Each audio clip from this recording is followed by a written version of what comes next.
मुंबईतून छत्तीसगडकडे बाईकवरून प्रवास करणाऱ्या 24 वर्षीय तरुणीचा भीषण रस्ते अपघातात दुर्दैवी मृत्यू झाला आहे।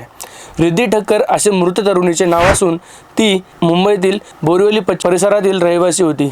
रिद्धी ही देशातील विविध भागात महिला बायकरच्या ग्रुपसोबत प्रवासासाठी निघाली होती। या ग्रुपमध्ये सुमारे 23 महिला बायकर सहभागी झाल्या होत्या। ग्रुपमध्ये 20 बाईक्स आणि 1 वाहन होते। सर्वजण रायपूरवरून बस्तरच्या दिशेने प्रवास करत होते।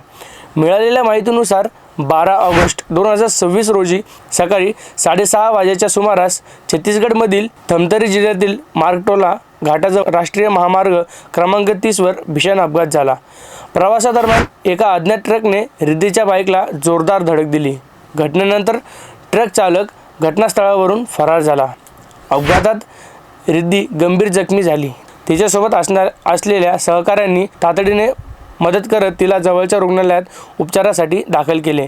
मात्र उपचार सुरू करण्यापूर्वीच वैद्यकीय डॉक्टरांनी रिद्धीला मृत घोषित केले। या घटनेने तिच्या कुटुंबियासह संपूर्ण बाईकर ग्रुपवर दुःखाचा डोंगर कोसळला आहे। रिद्धीला बाईकिंग आणि लांब पल्ल्याच्या रायडिंगची विशेष आवड होती। ती आपल्या प्रवासाशी संबंधित फोटो आणि व्हिडिओ सोशल मीडियावर शेअर करत असे।